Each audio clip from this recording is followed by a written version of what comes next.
28 ఏళ్లలో ఏం చేస్తారు అని అడిగితే ఉద్యోగ ప్రయత్నాలు చేస్తున్నామని అంటారు చాలామంది. కానీ విజయవాడకు చెందిన మనోజ్ మాత్రం అందుకు భిన్నంగా ప్రకృతికి మేలు చేసేందుకు ఓ వినూత్న ప్రయత్నానికి శ్రీకారం చుట్టారు. వ్యాపారానికి కాదేది అనర్హం నానుడి నమ్మిన ఆ యువకుడు వాడిపడేసిన ఇంజిన్ ఆయిల్తోనే లాభాలు గడిస్తున్నాడు. గ్రీజ్ తయారీకి వాడే హైగ్రేడ్ ఆయిల్ని తయారు చేస్తూ శబాష్ అనిపించుకుంటున్నాడు. తక్కువ పెట్టుబడితో లాభాలు పొందుతూనే పలువురికి ఉపాధి కల్పిస్తున్నాడు ఆ యువకుడు. సాధారణంగా వాహనాలు మొదలు పరిశ్రమల యంత్రాల్లోని ఇంజిన్ ఆయిల్ను దాని కాలం తీరగానే పనికిరానిదిగా మారిపోతుంది. కానీ ఈ యువకుడు మాత్రం దానిని పనికొచ్చే విధంగా మార్చాలని సంకల్పించాడు. ఆ ఆలోచన నుంచి పుట్టిందే జ్యోతి లూబ్రిగ్రేట్స్ పరిశ్రమ. మెకానిక్లు, రైల్వే షెడ్లు, ఇతర పరిశ్రమల నుంచి వాడేసిన ఆయిల్ ని సేకరించి దానిని రీసైక్లింగ్ చేయడం ప్రారంభించాడు. అనంతరం హైగ్రేడ్ ఆయిల్ ని ఉత్పత్తి చేసి ఏడాదికి కోట్ల రూపాయలు ఆర్జిస్తున్నాడు.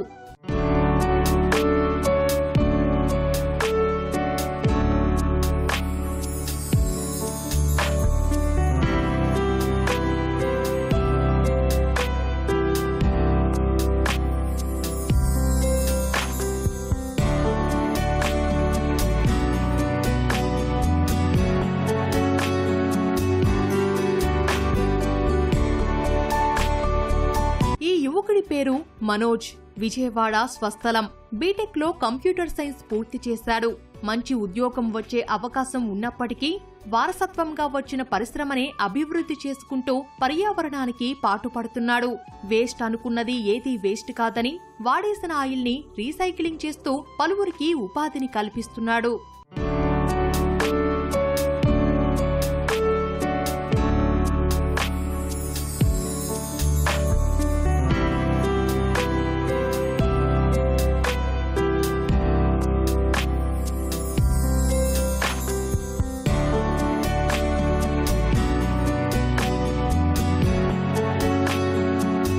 గంగవరం, కృష్ణపట్నం, రాంబిల్లి తదితర ఆదాని పోర్టులు, ఏపీ జెన్కో, గుత్తి రైల్వే స్టేషన్, శ్రీ సిటీలో 50 కంపెనీలతో పాటు స్థానిక మెకానిక్ దుకాణాల నుంచి వాడేసిన ఇంజిన్ ఆయిల్ ని సేకరిస్తాడు. అలా దానిని నెలకు 24,000 లీటర్లను ముందుగా బ్యారెల్స్ లో నింపి హీటింగ్ ట్యాంకులోకి మళ్లిస్తాడు.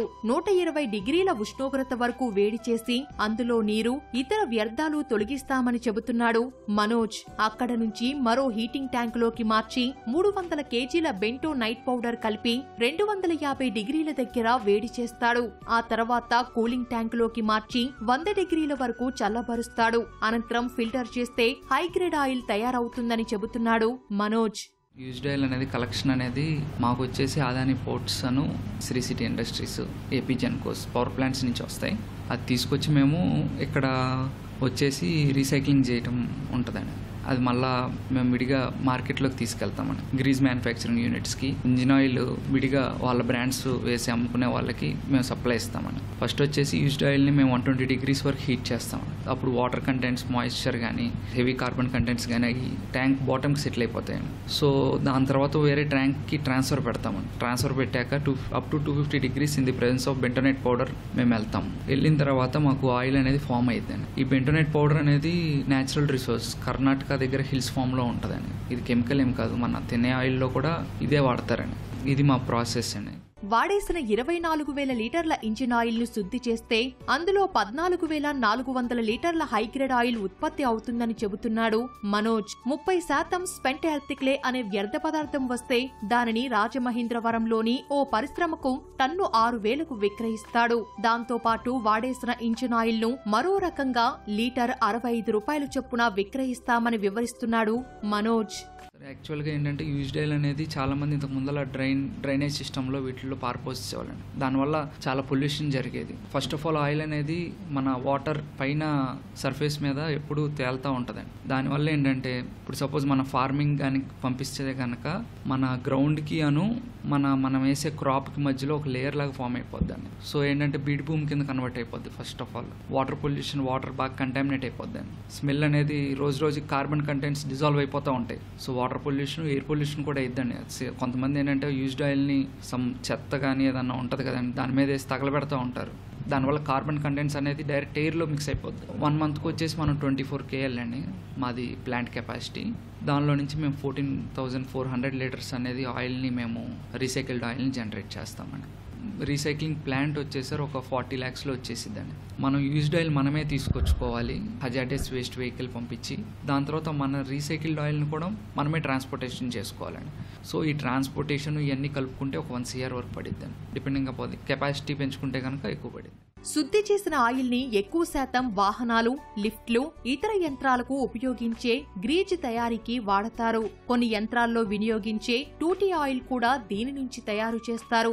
ఆయిల్ కు నాణ్యత, కెలోరిఫిక్ వాల్యూ ఉపయోగించి పరిశ్రమలో ఉపయోగిస్తారు. ప్రస్తుతం పరిశ్రమలో 20 మంది ఉపాధి పొందుతున్నారు. వృధాగా పారబోసే ఆయిల్ ను కొనుగోలు చేసి మెకానిక్లకు, ఇతర పరిశ్రమలకు నెలకు 4 లక్షల రూపాయలకు పైగా ఆదాయాన్ని సమకూరుస్తున్నాడీ యువకుడు. యాక్చువల్గా వచ్చేసి నేను బీటెక్ చేశానండి కంప్యూటర్ సైన్స్లో. ఫాదర్ అనే వాళ్ళు ఎప్పటి నుంచో ఈ ఫీల్డ్లో ఉన్నారు.